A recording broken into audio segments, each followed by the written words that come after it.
মঞ্চে উপস্থিত শ্রদ্ধেয় তৃপ্তি সান্ত্রা, মধুসূদন মণ্ডল, দিলীপ বর্মা, রঞ্জনা রায় বসুনিয়া এবং মঞ্চের সামনে যারা বসে আছেন সকলের প্রতি গড় লাগল। আজকে আমাদের একটু আসতে দেরি হলো, কারণ আজকে বিবেকানন্দের জন্মদিন, তুলসীচরণ মণ্ডলের জন্মদিন। দুটো জন্মদিন একই দিনে হয়েছে এবং এটা আমাদের কাছে একটা গর্বের যে চাই সমাজের যিনি পথিকৃৎ তুলসীচরণ মণ্ডল, তারও জন্মদিন আজকে 12ই জানুয়ারি। আজকে বিবেকানন্দের জন্মদিনও 12ই জানুয়ারি। সুতরাং আমি মনে করি এই জন্মদিনটি চাই সমাজের কাছে, সকলের কাছে একটা ঐতিহাসিক দিন এবং এই দিনটিকে স্মরণে রেখে ডক্টর সমীর মণ্ডল এবং অন্যান্য যারা কর্মকর্তা আছেন তারা যে এভাবে ভেবেছেন, এই ভাবনার মধ্যে একটা গভীরতর তাৎপর্য নিহিত আছে। চাই সমাজ নিয়ে বেশ কিছু আলোচনা হয়েছে চাই জনগোষ্ঠীর মধ্যে, এবং চাই জনগোষ্ঠীর বাইরে এখনো পর্যন্ত আলোচনার পরিসর খুব কম। ধীরে ধীরে সেই দিকে আমরা এগোচ্ছি এবং কিছু কিছু মানুষের মধ্যে বিভ্রান্তিও আছে।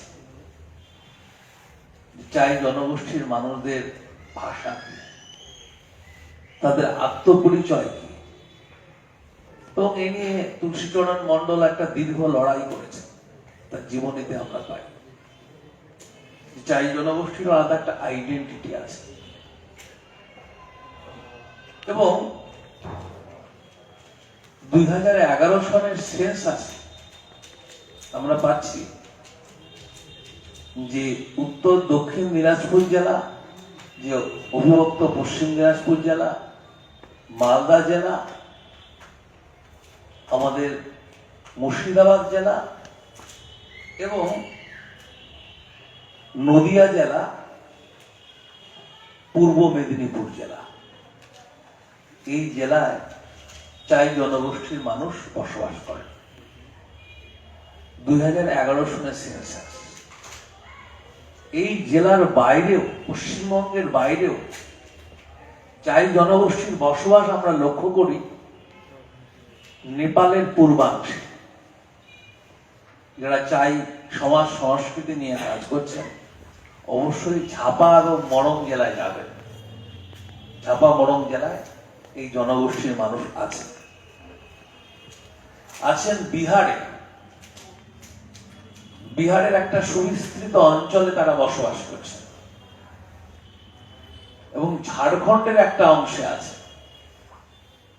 আসামে, বিশেষ করে অসমে, নিম্ন অসমে, যেটাকে আমরা নামনি অসম বলি, নামনি অসমে এবং মেঘালয়ের কিছুটা অংশে, বিশেষ করে পশ্চিম গারো হিল। এবং এই তথ্যগুলো আমাদের কাছে সেভাবে কিন্তু একাডেমিক ভাবে আমাদের কাছে এখনো সম্পূর্ণ নয়। এই তথ্যগুলোকে যদি আমরা একটা জায়গায় সন্নিবেশিত করতে পারি, 12 তারিখে আজকের যে জন্মদিন পালন এবং চাই গবেষক মঞ্চের যে একটা পরিক্রমা, চাই সাহিত্য উৎসব, চাই জ্যোতি সম্মাননা প্রদান, এই যে প্রক্রিয়া, এই প্রক্রিয়ার মধ্য দিয়ে এটা একটা নতুন মাত্রা পাবে। আমি অনুরোধ করব ভবিষ্যতে প্রোগ্রামগুলোতে পশ্চিমবঙ্গের বাইরে যারা আছেন তাদেরকে আহ্বান করতে, কারণ তাতে চাই সমাজ সংস্কৃতি অধ্যয়নের জায়গাটি আন্তর্জাতিক মাত্রায় পৌঁছে যাবে এবং যথেষ্ট সম্ভাবনা আছে। এবং নেপালের সঙ্গে কানেকশন যদি কেউ করতে চান, আমি নিজেই ফিল্ড সার্ভে করে এসেছি, আমি জানি কোথায় কোথায় তারা আছেন, মেঘালয়ে কোথায় কোথায় আছেন, অসমে কোথায় কোথায় আছেন। আমি নিজেই গিয়ে এগুলো তথ্য সংগ্রহ করেছিলাম কিছুকাল আগে। এইটা একটা আমাদের দায়বদ্ধতা। দ্বিতীয় কাজ, যে আমাদের সমাজ সংস্কৃতি নিয়ে, চাই সমাজ সংস্কৃতি নিয়ে ইতিমধ্যে চাই জ্যোতি পত্রিকার দ্বিতীয় সংখ্যা, প্রথম সংখ্যা আমার কাছে আছে, দ্বিতীয় সংখ্যা অনেকটা ডেভেলপ করেছে। আমার আজকে এত ভালো লাগছে যে একটা অন্য জায়গায় যাচ্ছে, একটা অন্য রকমের একটা প্রতিক্রিয়া তৈরি হচ্ছে, অন্য রকমের একটা আবেগ অনুভূতি তৈরি করছে, এবং এখানেও বেশ কিছু লেখা আছে, এবং প্রতিটি লেখার মধ্যে বেশ কিছু বিষয় ঘুরে ফিরে আসছে। দেখবেন যারা পড়ছেন এগুলো দেখবেন একই লেখা কিন্তু ঘুরে ফিরে অনেক সময় আসছে। নতুন ধরনের চিন্তা ভাবনা কিন্তু এর মধ্যে সংযোজিত হওয়া খুব দরকার। এবং সবাই লিখছেন যে নাগর ধানুক চাই, তিন ছাড়া মালদা নাই, রোয়াল লেখার মধ্যে আছে। কিন্তু এর বাইরে তো, মালদার বাইরে তো আমার বেরোতে হবে, আমার বেরোতে হবে বিহারের দিকে, নেপালের দিকে, অসমের দিকে, তারা কোথায় কিভাবে আছে। এই চাই সমাজ নিয়ে W Hunter, George Abraham Grierson বেশ কিছু তথ্য দিয়ে গেছে।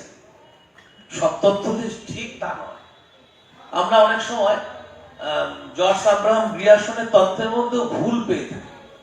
যেমন জর্জ আব্রাহাম গ্রিয়ারসনের যে লিঙ্গুইস্টিক সার্ভে অফ ইন্ডিয়া, উনি অরুণাচল প্রদেশে গেছেন, একটি ল্যাঙ্গুয়েজকে বুঝতে পারছিলেন না, টিবেটো বার্মন গ্রুপে। তিনি বলেছেন তোমার নাম কি, তিনি এমন উত্তর দিয়েছিলেন সেটা তিনি উদ্ধার করতে পারছিলেন না, তাই ল্যাঙ্গুয়েজের নাম দিয়েছেন তোমার নাম কি। এটা হতে পারে না, এটা কমিউনিকেশন গ্যাপ হয়েছে। এটা বেশ লিঙ্গুইস্টিক সার্ভে অফ ইন্ডিয়াতে আছে, আপনারা দেখবেন ভলিউমগুলোতে। এবং তারা কাজ করেছেন, এবং তাদের কাজের মধ্য দিয়ে একটা জিনিস তারা বারবার বলছেন যে এরা বিহারের অধিবাসী। এবং সৈয়দ মোস্তফা সিরাজের মায়া মৃদঙ্গ বলে একটা উপন্যাস রয়েছে, সেখানেও উল্লেখ করছেন এরা বিহারের অধিবাসী। এবার আজকের বিহার কিন্তু সেই বিহার নয়, মনে রাখতে হবে মালদা জেলার একটা বড় অংশ কিন্তু সেই বিহারের অন্তর্গত। সুতরাং সেই বিহার তখনকার দিনের বিহার, আজকে কিন্তু পশ্চিমবঙ্গ, এবং জিওগ্রাফিক্যাল লোকেশন কিন্তু পাল্টে গেছে, রাজনৈতিক সামাজিক অবস্থান পাল্টে গেছে। সুতরাং পাল্টে যাওয়ার সঙ্গে সঙ্গে আমার ইতিহাসকে নতুন করে পুনর্নির্মাণ করার সময় এসেছে, তাদের আলোচনাগুলোকে রেকটিফাই করবার সময় এসেছে। এটি আমাদের একটা গুরুত্বপূর্ণ বিষয় যে এদের আদি বাসভূমি কোথায়, মূলত কৃষিজীবী, এবং জল জলাভূমির সঙ্গে একটা একটা গভীরতর সম্পর্ক রয়েছে। দেখবেন জল জলাভূমির সঙ্গে, গঙ্গার সঙ্গে তাদের একটা অন্য ধরনের আত্মিক সম্পর্ক রয়েছে, এবং এতেই বোঝা যায় যে এই চাই জনগোষ্ঠীর মানুষরা কোন অঞ্চলের। এবং সেই অঞ্চল এখন কিছুটা বাংলাদেশে, এখন কিছুটা পশ্চিমবঙ্গে, এখন কিছুটা বিহারে, এখন কিছুটা নেপালে। এই যে জিওগ্রাফি, এই জিওগ্রাফিকে আমরা যদি পত্রপত্রিকার আলোচনার মধ্যে তুলে নিয়ে আনতে না পারি, পরবর্তী প্রজন্ম কিন্তু আরো বেশি সেই জায়গা থেকে হারিয়ে যাবে, তাদের কাছে আর কোনো সূত্র থাকবে না। সুতরাং একটা জিওগ্রাফিক্যাল লোকেশন। এবং সুনীতি কুমার চ্যাটার্জি গোর্খাদের উপরে কাজ করেছিলেন, তার কিরাত জনপ্রীতি বলে একটা বই আছে। আর যে গোর্খাল্যান্ড মুভমেন্ট হচ্ছে তার একটা মূল সোর্স বলবো হচ্ছে কিরাত জনপ্রীতি। বোডোল্যান্ড মুভমেন্ট হচ্ছে তার একটা মূল সোর্স কিন্তু কিরাত জনপ্রীতি। দেখবেন এই দুটো গ্রন্থ, একটি বইয়ের মধ্যে বোডোল্যান্ডের একটি ম্যাপ, গোর্খাল্যান্ডের একটি ম্যাপ আছে। এবং গোর্খারা দাবি করছেন, সুনীতি কুমার চ্যাটার্জি তো বলে গেছেন যে আমাদের এলাকা কোনটি। জিওগ্রাফিক্যাল লোকেশনটা খুব ইম্পর্টেন্ট, যে আমরা কোন অঞ্চলের অধিবাসী। সেই জিওগ্রাফিটাকে নথিভুক্ত করা, চিহ্নিত করা, পত্রিকার মধ্য দিয়ে প্রকাশ করা, এই প্রচেষ্টাও কিন্তু আমাদের করতে হবে।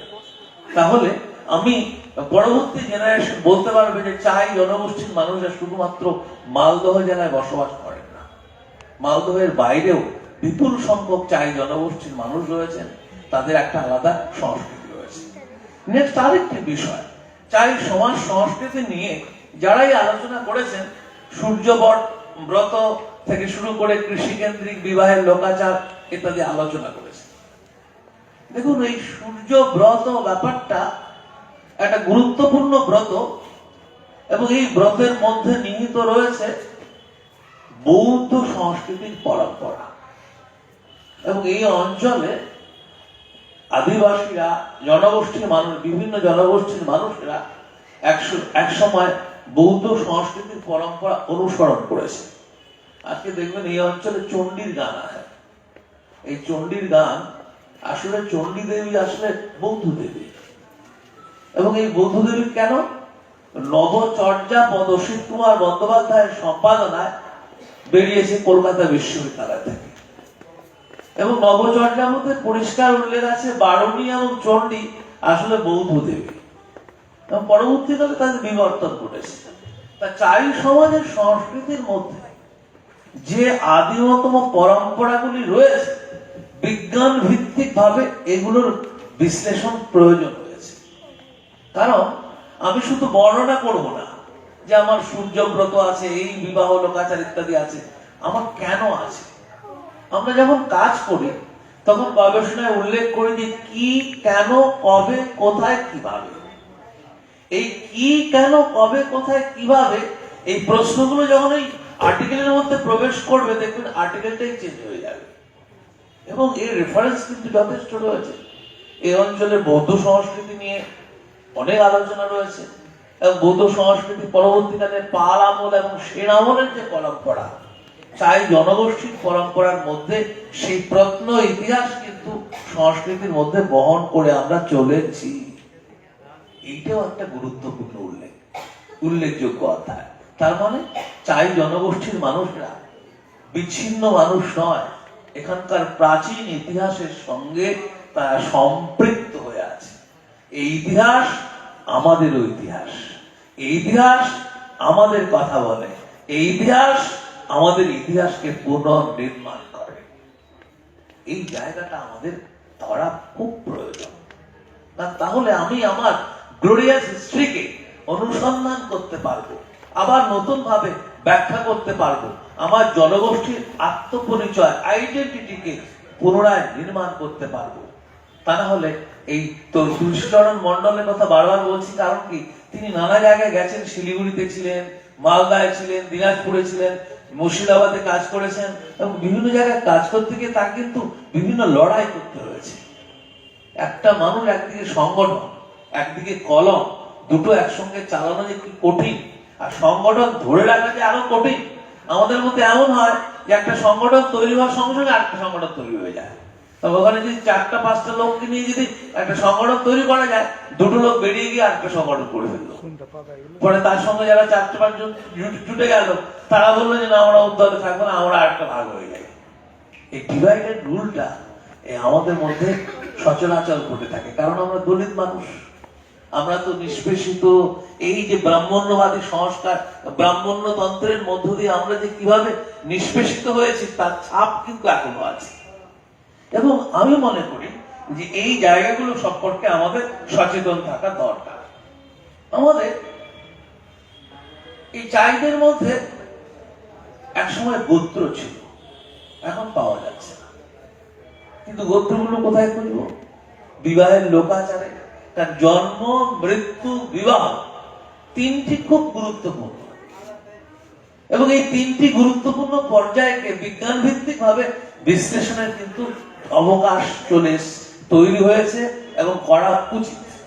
দেখবেন অনেক জায়গায় উল্লেখ আছে চাই মন্ডল, দুটোকে সিমিলার ভাবা হচ্ছে। আবার চাইদের মধ্যে ছোট ছোট গ্রুপকে, ছোট ছোট দলে, উপদলে ভাগ করা হচ্ছে। ছোট চাই, বড় চাই, ভাটিয়াল, শিরোয়াল ইত্যাদি ভাগগুলো আছে। এই ভাগগুলো আমাদের কাছে বড় কথা নয়। বড় কথা হচ্ছে ওই যে একটা কোর এরিয়াতে ট্যাবু টোটেম কি আছে সেগুলোকে আমরা অনুসন্ধান করি, লোকসংস্কার, লোকবিশ্বাস গুলোকে আইডেন্টিফাই করবার চেষ্টা করি। তাহলে আমার প্রশ্ন হচ্ছে, কে বড় চাই, কে ছোট চাই? নিশ্চয়ই কোনো কালচারাল ডিফারেন্স রয়েছে, কোনো টোটেমিক আলাদা পার্থক্য রয়েছে। এবং সেখানে আমি কিন্তু খুঁজে পাবো আমাদের দেশে ব্রাহ্মণ্যবাদ এমন ভাবে আমাদেরকে পিছিয়ে দিয়েছে, সবার গোত্র হয়ে গেছে কাশ্যপ, একদম কাশ্যপ। এরা কচ্ছপ খাওয়া চলবে না, কাশ্যপ গোত্র, একদম আমাদের কাশ্যপ গোত্র ছড়াছড়ি করে দিয়েছে। এবং কাশ্যপ মুনির নাকি আমরা বংশধর, গল্পটা ভালো কিন্তু। এবং কাশ্যপ মুনির বংশধর আমাদের রাজবংশীদের তাই হয়েছে কাশ্যপ গোত্র। আসলে কাশ্যপ গোত্র নয়, ওরা জোর করে বানিয়ে দিয়েছে।